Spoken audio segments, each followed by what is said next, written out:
Gente, eu vou pedir para a Paty mostrar uma fala. Eu sei que, na verdade, o assunto é riquíssimo, mas como a gente tem alguns assuntos importantes também para tratar, eu vou na parte da economia ainda, mas um tema pontual que é a questão dos cassinos no Brasil. Aliás, o que você acha sobre essa questão? Isso tem dividido muito opiniões, isso já passou na Câmara dos Deputados, passou na CCJ do Senado e deve ser analisado pelo plenário. O Lula disse que se passar, ele sanciona. Vamos ver, Paty, o VT1? Isso é considerado contravenção. É proibido. Jogar baralho, jogar poker, jogar tudo a dinheiro é proibido. Fazer cassino é proibido. Mas e a jogatina que você tem hoje na televisão, no esporte? Criança com celular na mão fazendo aposta o dia inteiro. Quem é que segura isso? Então deixa eu lhe falar uma coisa. Eu não acredito no discurso de que se tiver cassino, o pobre vai gastar com o tempo. O pobre não vai no cassino. O pobre vai trabalhar no cassino. Ele pode até ver a sua cidade se desenvolver, mas ele não vai, porque o cassino é uma coisa para gente que tem dinheiro. Não sou favorável a jogo, não. Não estou favorável. Mas também não acho crime. Se o Congresso for aprovado e for feito um acordo entre os partidos políticos, for aprovado sem nenhuma resistência, não tem por que não sancionar. Agora, eu acho que não é isso que vai resolver o problema do Brasil. Essa promessa fácil de que vai gerar 2 milhões de empregos, de que vai desenvolver no segundo, não é verdade também. Não é verdade. Tiago, queria te ouvir sobre essa fala do presidente. Um tema bem tranquilo, né, gente? Como a gente estava brincando aqui no começo, né? O Afonso, é o seguinte, eu penso o seguinte, eu assisti essa entrevista, né? Eu assisti essa entrevista na íntegra e aí, né, enfim, vendo a entrevista inteira, foram 40 minutos de entrevista, e você consegue também entender um pouco melhor o contexto, né, da fala, né, e por aí vai. Eu quero muito saber do Glauco, né, o que ele pensa sobre isso também, mas a questão é que, assim, eu acho que, só por esse trecho que vocês mostraram aí, para mim fica muito evidente que o Lula está vivendo um conflito interno, digamos assim, né? Ele deixou claro, ele é contra o jogo, né? Enfim, ele é contra o jogo, enfim, porque ele sabe, ele entende, provavelmente, né, enfim, ele e muitas outras pessoas entendem que isso tem efeitos muito perversos, né, assim, do ponto de vista do cotidiano de muitas famílias, né, enfim, o vício no jogo e tudo mais. Só que o problema, qual que é a questão? Ele está sendo muito pragmático, porque a expectativa de arrecadação do governo, né, com essa legalização, ela é muito alta. Então, assim, é um cenário muito difícil. Eu vou fazer um paralelo aqui, eu não sei se vocês vão concordar, mas eu acho que é mais ou menos parecido com o que ele pensa sobre a questão da descriminalização do aborto, né? Ele já disse, ele dizia isso desde a outra vez que ele era presidente, desde os primeiros mandatos dele. Ele, enquanto cidadão, ele é contra o aborto, ele é católico, né? Ele é uma pessoa religiosa, não sei o quê. Mas ele entende, né, como presidente da República, como figura política, o aborto é uma questão de saúde pública. Então o debate não tem que ser... desculpa, o aborto não. A descriminalização do aborto em determinados casos, em determinadas situações, é uma questão de saúde pública, né? Então o debate não tem que ser feito nos termos religiosos, e sim em termos de política pública, né, de saúde pública.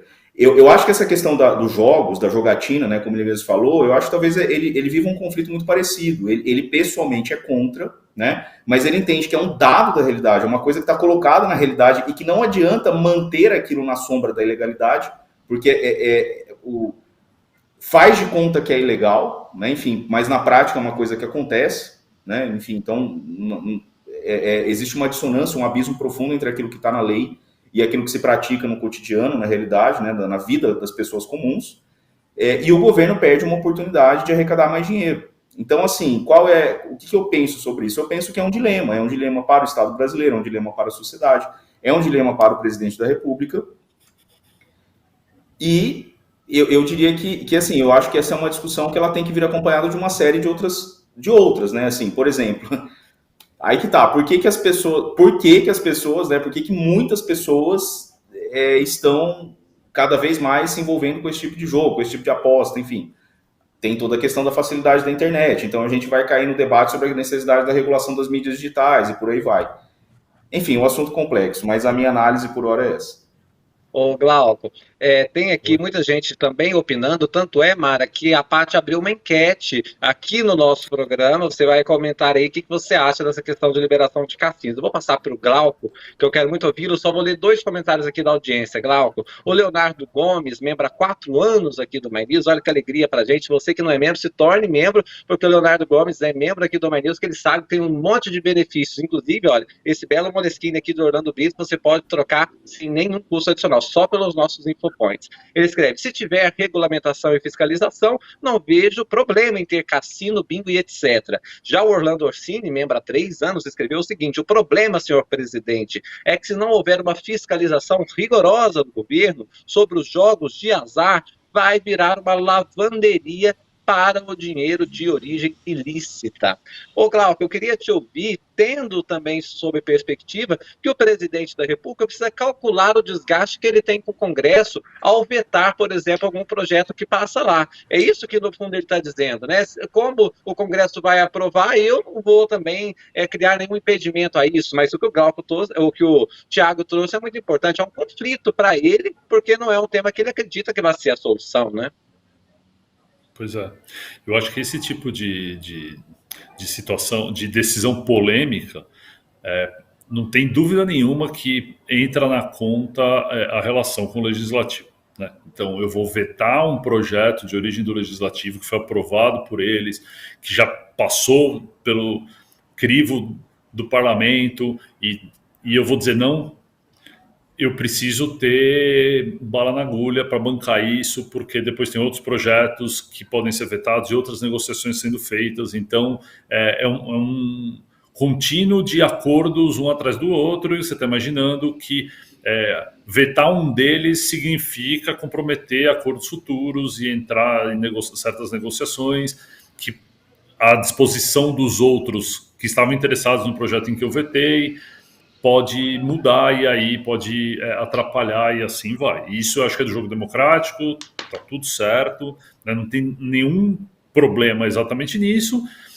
Inclusive, também não tem problema a pressão popular para que os políticos se comportem de um ou de outro jeito. Então, como a gente tem visto nessa discussão sobre a pele do aborto, aí, né, já que o assunto foi mencionado pelo Thiago, né, assim, a gente está vendo a sociedade civil pressionar o parlamento para que não encaminhe a decisão tal como ela estava sendo colocada, sem discussão nenhuma, sem nenhum amparo na opinião da população, sem ouvir especialistas, nem nada. Então foi uma maneira do parlamento pressionar o executivo, e a opinião pública começou a se mexer para tentar, de alguma maneira, criar custos para esses políticos na tomada de decisão.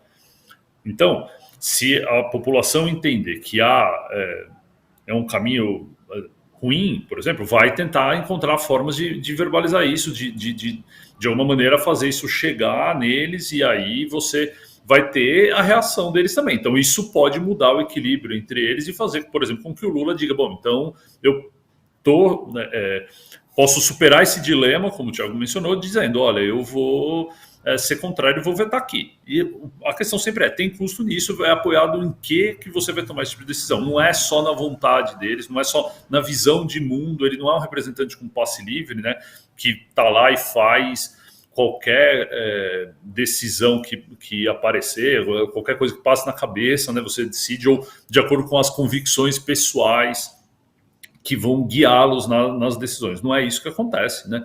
Então, eles estão sujeitos a essas outras forças também, né? Então, é um assunto muito polêmico. Eu não acho que toda vez que a gente que se cria algum tipo de nova legislação que, de alguma maneira, tenta expandir as liberdades individuais ou restringir liberdades individuais, a gente sempre cai em questões morais, e aí isso é inevitável. Então, esse é um caso.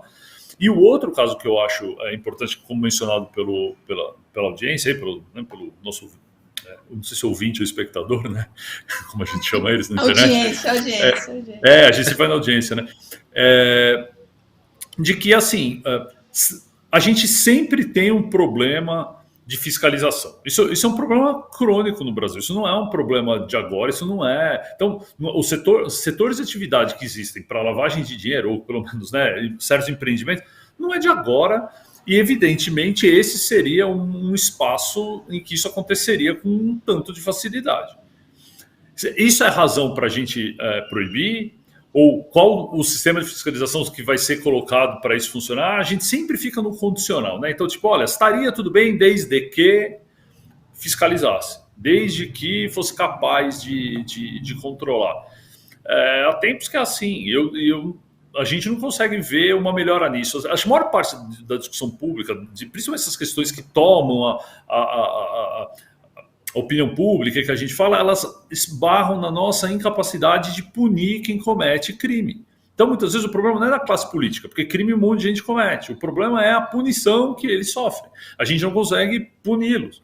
Então, se eu acho que eu não vou ser capaz de punir um empresário ou alguém que vai utilizar dessa atividade para atividades ilícitas, né? Então, ou sei lá, lavagem de dinheiro, por exemplo, é melhor que a gente não faça, certo? Se eles estão fazendo com esse intuito, realmente vai virar um problema, é claro que vai. Mas como é que a gente garante isso de antemão? Como é que a gente controla sempre? Né? Então, eu não tenho dúvida que, como nação, para além de um plano, de um modelo econômico diferente, mano, uma questão que aparece já desde a Lava Jato é a nossa capacidade de punição, que não tem a ver com aquele heroísmo, com aquela, né, noção infantil de bem contra o mal, de vamos punir esses malvadinhos que estão aí fazendo mal ao país, mas que a gente precisa encontrar maneiras de fato coibir adequadamente, de fato criar mecanismos críveis de coerção de atividades ilegais e de práticas que são contravenções ou que são ilegais da forma mais geral possível, né?